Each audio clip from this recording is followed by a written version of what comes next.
A graça e a paz, meus queridos irmãos. Bom estarmos juntos para meditarmos na palavra do Senhor. Eu gostaria de ler um texto com você que se encontra no Evangelho de Lucas, capítulo 12, do verso 13 ao verso 15, que nos fala assim. Alguém da multidão lhe disse: Mestre, diz a meu irmão que divida a herança comigo. Respondeu Jesus: Homem, quem me designou juiz ou árbitro entre vocês? Então lhes disse: Cuidado, fiquem de sobreaviso contra todo tipo de ganância. A vida de um homem não consiste na quantidade dos seus bens. Este homem procura Jesus no meio da multidão, se levanta e pede que o Senhor intervenha numa divisão de herança, numa briga de família aqui. Mas Jesus, conhecendo o coração desse homem, diz para ele que ele não foi designado como juiz de divisão de bens e dá um alerta àquelas pessoas ao redor para tomarem cuidado com a ganância. Ou seja, Jesus conhecia o coração daquele homem e chama a atenção de todos ali em relação ao perigo da ganância. Mas há uma questão que a gente muitas vezes para pensar. Quem que nunca pensou, quem que nunca sonhou em ficar rico? Quem que nunca pensou em de repente ter bens materiais e ter uma vida confortável, ter um bom carro, uma boa casa, quem sabe aí um sítio? Tem muitas pessoas que gostam, por exemplo, de ir para o interior, casa na praia, ter uma boa conta no banco, em outras palavras, ter uma estabilidade financeira. Quem que nunca sonhou com isso? Quem que nunca buscou isso? E quem que não busca isso? Pelo menos essa condição financeira sem essa preocupação em relação ao futuro. Isso faz parte do ser humano. O problema não é a preocupação em ter uma estabilidade financeira, ter uma certa garantia com a nossa família. Isso não há nenhum pecado em relação a isso. O pecado é a ganância, em querer ter mais e mais e mais, ser dominado por isso.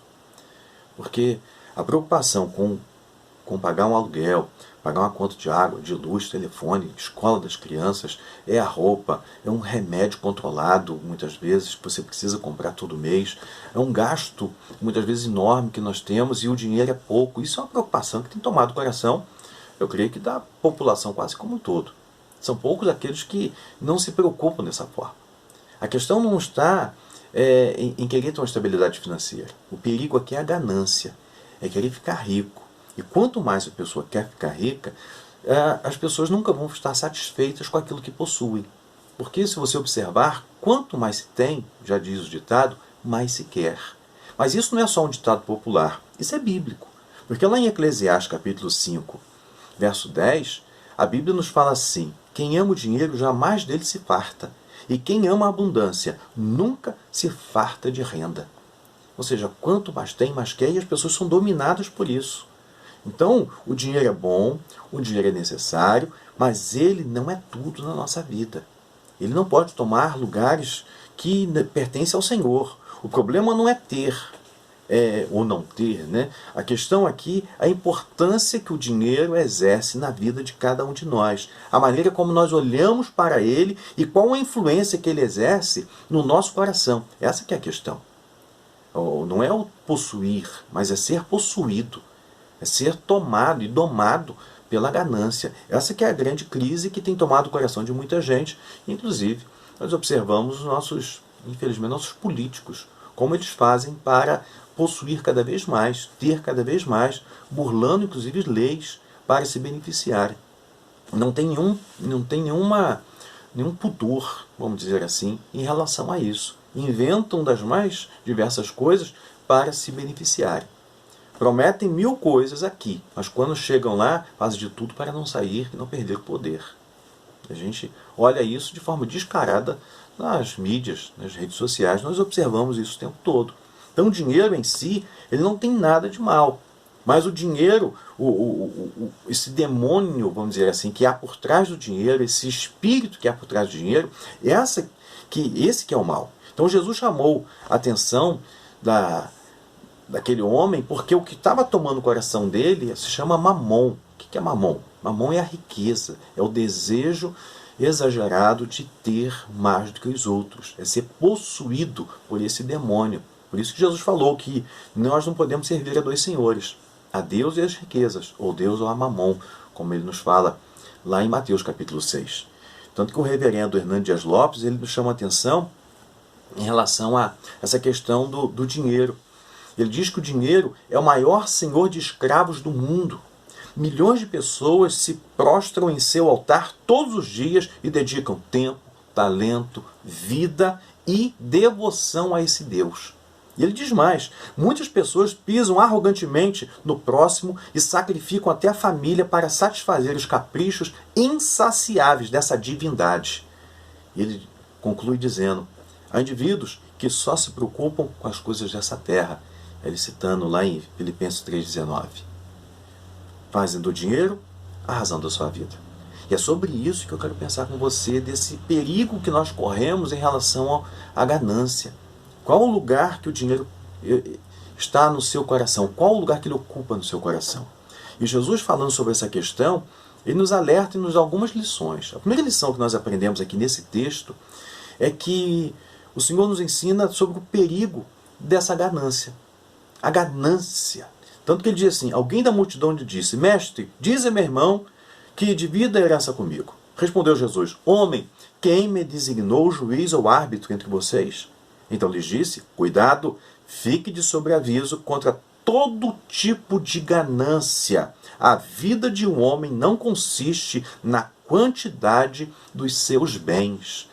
Então nós temos que tomar cuidado que os homens nos medem pelo que possuímos, pelo que temos, pela forma como nós nos posicionamos. As pessoas medem a nossa vida não pelo que nós somos, se somos honestos, bons pais de família, se andamos de forma correta, pagamos nossas dívidas em dia, procuramos andar de forma a dar lucro à sociedade, não prejuízo. Não, as pessoas geralmente nos medem pelo carro que possuímos, pela roupa que vestimos. Nós somos uma grife, nós somos um carro, nós somos uma casa. Tem gente que é medido dessa forma e tem gente que se projeta dessa maneira na sociedade. E nós temos que tomar cuidado. É sobre isso que Jesus está chamando a atenção. Então, dentro que aquela multidão aparece alguém pedindo uma divisão de um bem.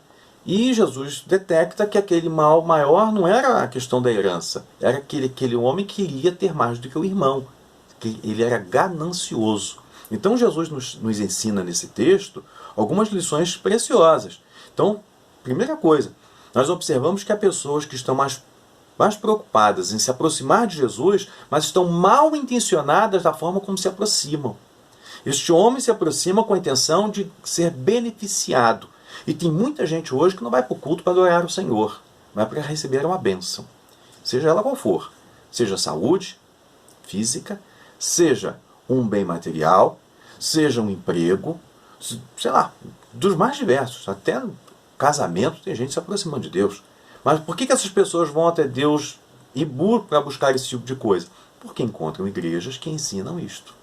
Se a ganância já toma o coração e tem um lugar enorme no coração do ser humano, e a gente tem que lutar contra isso, aí você encontra um pastor que incentiva isso, você encontra um apóstolo, você encontra um missionário, sei lá quem for, um líder espiritual, que incentiva esse tipo de coisa, muito mais dificuldade o homem vai ter de buscar o Senhor, porque não está encontrando a verdadeira mensagem do Evangelho. Mas a ganância desse homem está sendo alimentada mediante a muitos púlpitos que ensinam o erro, que ensinam aquilo que não convém. Tanto que há muitos anos, eu vi um vídeo onde um pastor estava incentivando a questão de dar oferta para a sua igreja e para o seu programa de televisão. E ele dizia o seguinte, eu preciso de 7 pessoas com uma oferta acima de 10 mil reais. E essas pessoas vão ter uma colheita incontável. Depois ele diz assim, 10 pessoas com uma oferta acima de 10 mil reais para ter uma colheita incomparável. 12 pessoas com uma oferta acima de 5 mil reais para alcançar ou ter uma colheita milagrosa. 20 pessoas com uma oferta acima de 1.000 reais para ter uma oferta, ou uma colheita, melhor dizendo, abundante. E 100 pessoas com oferta de qualquer valor. E essa pessoa, então, teria uma colheita para mudar sua sorte. É interessante que essa pessoa vai, prega esse tipo de coisa, usa texto fora de contexto com o pretexto de tirar o dinheiro das pessoas. E o que essas pessoas fazem, ou muitas pessoas fazem? Investem nesses ministérios, porque querem fazer barganha. Acham que Deus é o Deus da barganha, é o Deus da negociata, é o negócio bem feito. É você dar 1.000 para alcançar 3, 4. E quanto mais eu dou, mais eu colho. Não é isso que a Bíblia ensina. A Bíblia nunca ensinou isso. Então nós temos que tomar cuidado, porque nós vamos encontrar pessoas, líderes religiosos, que vão tentar alimentar esse tipo de coisa. E é aí que nós temos que tomar cuidado. Porque a Bíblia não ensina isso, mas as pessoas têm ensinado. E como as pessoas são analfabetas em relação à palavra de Deus, se deixam ser levadas. E já são gananciosas. Lógico que vai sempre aparecer um aproveitador para nos ensinar esse tipo de coisa. Segunda coisa que a gente observa aqui, que há pessoas que pensam que são melhores do que as outras pelos bens que elas possuem. Tanto que no verso 15, o Senhor chega e diz assim: cuidado, fiquem de sobreaviso contra todo tipo de ganância. A vida de um homem não consiste na quantidade dos seus bens, mas as pessoas medem as outras pelos bens que elas possuem. Se uma pessoa é uma boa dona de casa, um bom marido, um bom filho, isso não tem muita importância para muitas pessoas. As pessoas acham que ser bom é ter bênçãos, é ter bens materiais, é ter dinheiro. As pessoas são medidas por isso. E a culpa de tudo isso não é da sociedade sem Deus. A culpa, infelizmente, são de líderes que ensinam esse tipo de coisa. Tem gente que vive de aparência, come miojo em casa, come mal, mas faz de tudo para ter uma boa roupa, um bom celular, um bom carro. Ele não se preocupa em dentro de casa, ele quer se projetar do lado de fora, quer que as pessoas vejam, olhem e o julguem como se fosse uma pessoa ímpar, próspera, feliz e bem. Mas, na verdade, por dentro está podre, está todo endividado, não tem nenhum compromisso em pagar suas dívidas e dão até calote, desculpe a expressão, na vida de muitas pessoas. Mas estão se projetando. O importante é que as pessoas pensam. Eu não sei se você sabe, mas na década de 50, nós consumíamos 5 vezes menos das coisas que nós temos hoje. Aquilo que era luxo no passado, hoje virou uma necessidade. Tanto que na década de 70, 70% das famílias dependiam apenas de uma renda familiar. Nos dias de hoje, 70% das famílias dependem de 2 rendas familiares para manter o quê? O padrão. O padrão. Tem que manter o padrão. Nós não podemos cair de padrão. Quando na verdade, meu irmão, às vezes o padrão está te sufocando, está te engolindo, está te tirando a sua paz, teu sono, a tua tranquilidade. Mas eu tenho que pagar essa TV a cabo, eu tenho que pagar isso, eu tenho que pagar aquilo, eu não posso ficar sem isso. E se você ficar por um período, você vai ver que você não precisa disso. Tem outras coisas que são mais importantes na nossa vida. E a coisa mais importante, abaixo de Deus, é a felicidade da nossa família. Tá certo? Então tem muita gente que vive em função disso. Então, o luxo de ontem, hoje, meu irmão, hoje é uma necessidade de hoje. Na época que a gente era criança, nós não tínhamos carro, não tínhamos telefone, televisão, sei lá, 2, 3 canais. E, no entanto, nós vivíamos felizes. Quem é da minha aí, regularidade comigo, sabe que nós éramos felizes. A gente brincava na rua, corríamos, tantas coisas. Hoje as crianças estão tafoiadas dentro de casa, com a cara na frente de uma televisão, de um celular o tempo todo. Não saem, não brincam, não se divertem. Vivem em função muitas vezes de um aparelho. Na nossa época não, nós saímos, era diferente, era algo muito melhor. E tínhamos muito menos. Ou seja, tínhamos muito menos aparentemente, mas nós tínhamos a felicidade, a amizade, a alegria, o prazer de estar juntos. A família era diferente. O rádio, que diferença que fazia na vida da gente. Como era bom ter um rádio. Hoje é o Spotify e tem que pagar. Não, naquela época não pagava nada. Tudo era de graça. Ou pelo menos o pouco que tínhamos era de graça, né, dentre aspas, e a gente vivia feliz. Então nós temos que tomar cuidado, porque o apóstolo Paulo nos alerta lá em 1 Timóteo 6,9 do perigo da ganância. Ele diz assim: os que querem ficar ricos caem em tentação, em armadilhas e em muitos desejos descontrolados descontrolados e nocivos, que levam os homens a mergulharem na ruína e na destruição. Pois o amor ao dinheiro é a raiz de todos os males. E algumas pessoas, por cobiçarem o dinheiro, desviaram-se da fé e se atormentaram com muitos sofrimentos. 1 Timóteo, capítulo 6, verso 9 e 10. O apóstolo Paulo dá um alerta. E algumas versões dizem assim: e se transpassaram com muitas dores. O amor ao dinheiro. O problema não é o dinheiro, é o amor. Esse é o ídolo que ele se torna na vida de muitas pessoas. Então a avareza, o que é a avareza? É a sede insaciável de uma quantidade cada vez maior de algo que acreditamos ser necessário para nos fazer sentir verdadeiramente satisfeitos. Ou seja, nós nunca ficaremos satisfeitos se formos dominados pela avareza. Pode ser a sede do dinheiro, do poder, daquilo que o dinheiro pode comprar. E isso, se tomar uma proporção exagerada no coração do homem, ele se perde. Então, muitos desviaram-se da fé por causa disso. Outra coisa que ele nos chama a atenção aqui, que é pessoas que lutam tanto pela riqueza desta vida, que se esquecem de serem ricas para com Deus.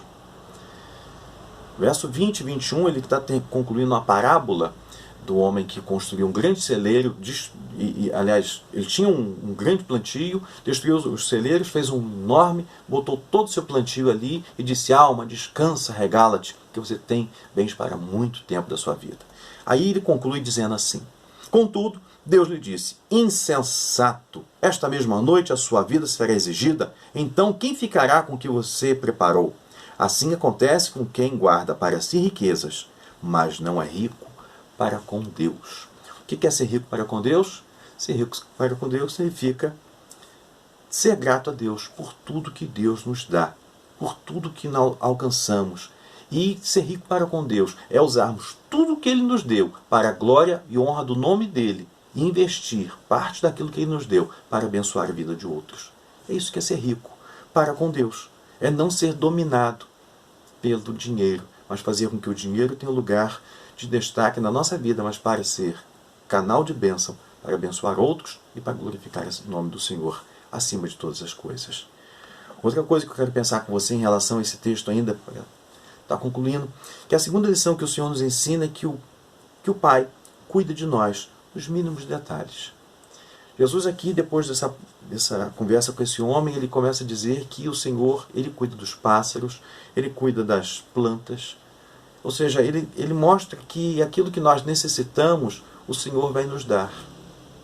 Que o Pai vai cuidar de cada necessidade que nós temos.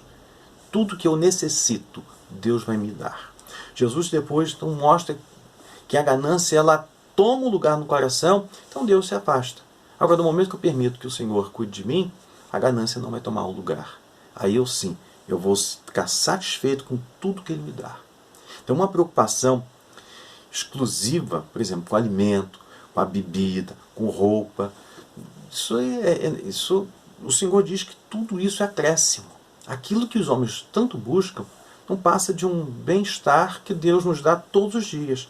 Assim como o Pai humano cuida de seus filhos, o Pai celestial vai cuidar de você e de mim. E o Senhor ainda diz, e ainda nos dá o Espírito Santo. Ele diz que teremos mansões celestiais. Ou seja, a terra é um lugar que nós estamos aqui, mas nós não somos daqui.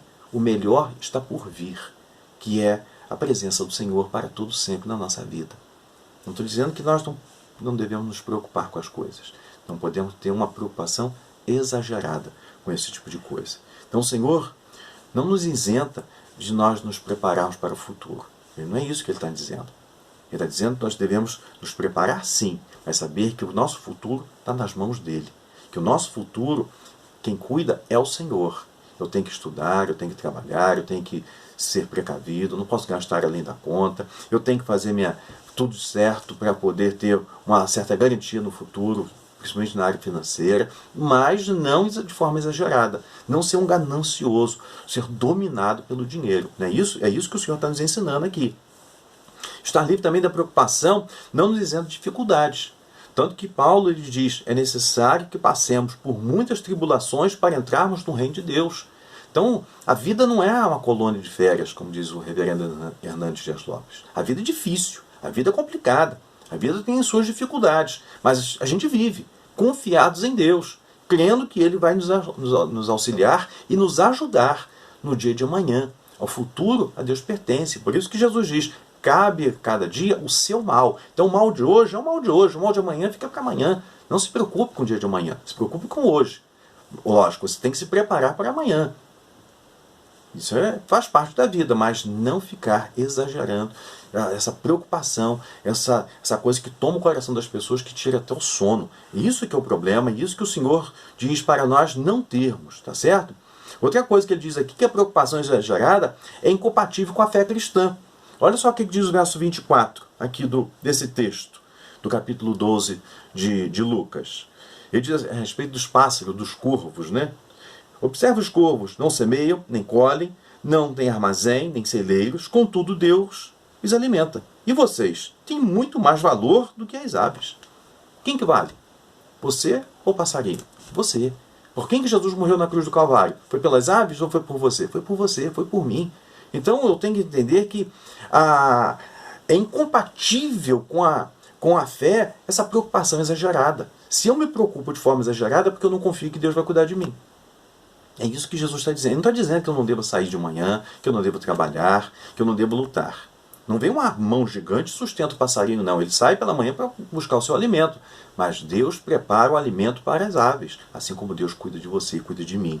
Por isso que muitas vezes nós olhamos ao redor e a gente vê que temos mais do que necessário.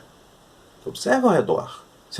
Talvez você tenha muitas coisas e você não se dá conta. Você é rico de bens materiais. Olha, se você tem uma casa com 1 ou 2 quartos, se você tem um carro, se você tem um banheiro privativo, se você tem água encanada, se você tem chuveiro quente, se você tem dinheiro para comprar alimento, então você é um homem rico. Pode ter certeza. Minha mãe dizia, uma vez conversando com ela falou assim, eu sou uma mulher rica. E olha que eu morava na entrada de uma favela. Eu sou uma mulher rica. Eu tenho casa, eu tenho um fogão a gás, eu tenho uma geladeira, eu tenho televisão. Eu sou rica. Quando eu era nova, eu não tinha nada disso. Eu tinha que pegar lenha no mato. Nosso banheiro não era dessa forma.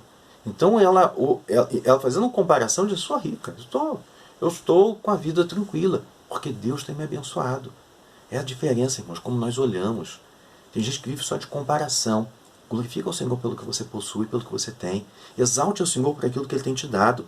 Por isso que lá em 1 Timóteo capítulo 6 a 8, o apóstolo Paulo, escrevendo a Timóteo, diz assim, de fato a piedade com contentamento é grande fonte de lucro, pois nada trouxemos para este mundo e dele nada podemos levar. Por isso, tendo o que comer e com que vestir-nos, estejamos com isto satisfeitos. Preste bem atenção, eu faço questão de ler o finalzinho. Pois nada trouxemos para este mundo e dele nada podemos levar. Por isso, tendo o que comer e com que vestir-nos, estejamos com isto satisfeitos. 1 Timóteo capítulo 6 a 8. A satisfação, a alegria de ter o necessário.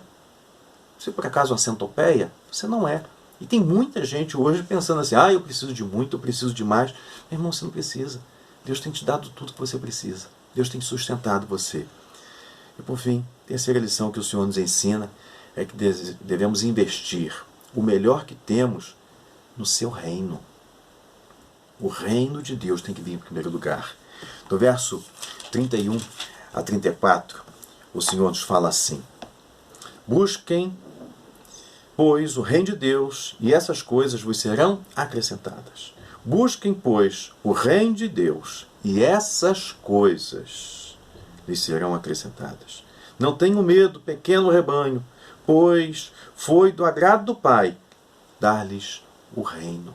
Aqui ele está dizendo qual é a prioridade da nossa vida. Aí ele diz, aonde está o nosso coração, ali está o nosso tesouro. E o nosso tesouro tem que estar no lugar onde o ladrão não roube, o ladrão não pegue, o ladrão não destrua. Então o nosso coração tem que estar na presença do Senhor. Nós temos que buscar em primeiro lugar o seu reino e a sua justiça. E as demais coisas serão acrescentadas. Então devemos colocar o reino de Deus em primeiro lugar na nossa vida. Qual é a prioridade? O reino de Deus. O restante é consequência. Quando o reino de Deus é colocado em primeiro lugar, eu passo a olhar as coisas desta vida como coisas secundárias. Porque se eu coloco as coisas desta vida em primeiro lugar, se torna idolatria. Esse que é o perigo, esse que é o problema que nós temos que evitar e fugir disso. E é disso que o Senhor nos alerta. Outra coisa, devemos nos apegar, não devemos nos apegar excessivamente às coisas desta terra. Tem gente que se apega a isso, parece que o céu está aqui. Por isso que ele diz assim, vendam o que têm, deem esmolas, façam para vocês bolsas que não se gastem com o tempo, um tesouro nos céus que não se acabe, onde o ladrão algum chega perto e nenhuma traça destrói, pois onde estiver o seu tesouro, ali estará também o seu coração. Ele diz que nós devemos vender e dar esmolas, não podemos acumular. Mas ele é contra esse tipo de coisa? Não. Ele está nos alertando da futilidade das riquezas e de possuir mais do que os outros. Nós precisamos ser canal de bênção para abençoar outros. Quando o Senhor diz assim, vende e deem, Ele está dizendo que nós não podemos ser possuídos pelas coisas. Nós temos que ter um coração liberal, pronto para abençoar, pronto para ajudar, pronto para edificar a vida de outros. Ele está dizendo que nós não devemos ser possuídos pelas coisas. O vender quer dizer que eu posso me desfazer daquilo. Essa coisa não está tomando meu coração. Eu não estou acumulando. Tem gente que são acumuladores. Já viu? Filmes, um programa de televisão, né, que fala a respeito dos acumuladores. A gente vai acumulando. Tem gente que tem coleção de sapato. Não tem pé suficiente, não tem ano suficiente para usar aquilo. E uma vez eu ganhei um monte de sapato para distribuir com várias pessoas. A pessoa morreu e a pessoa chegou para mim e disse, aceita. Qual o número? Era meu número. Aceitei. Sabe quantos sapatos daquele nós tivemos condição de usar? Eu acho que eu não usei nenhum. Se eu usei foi pouco tempo. Estava tão novo, mas ficou guardado tanto tempo que ele começou a quebrar, ficou quebradiço. Ele não servia para nada. E sabe o que aconteceu? Tivemos que jogar fora. Então a pessoa acumulou tanto, guardou tanto e no final não serviu para nada. Nem abençoou a vida de outra pessoa. Então tem gente que quer demais. Por isso que o apóstolo Paulo diz, nada trouxemos para este mundo e dele nada poderemos levar. Por isso, tendo que comer e com que vestir-nos, estejamos satisfeitos. E por fim, o Pai reservou para aqueles que o temem um reino. O reino dos céus é a nossa morada. O reino dos céus. Estou dizendo que nós não podemos nos preocupar com as coisas desta vida. Devemos nos preocupar sim, mas confiados que Deus há de nos sustentar, há de nos guardar, há de nos fortalecer. Estão passando uma crise muito grande a nível mundial. Mas sabe de uma coisa, o Senhor é contigo. Deus vai te guardar. Talvez você não vai comer regaladamente, mas o pão de cada dia não vai faltar sobre sua mesa. Tenha certeza disso, meu irmão. Guarde essa palavra. Confie no Senhor. Espere nele. E o mais, Ele fará. Amém? Que Deus te abençoe rica e abundantemente.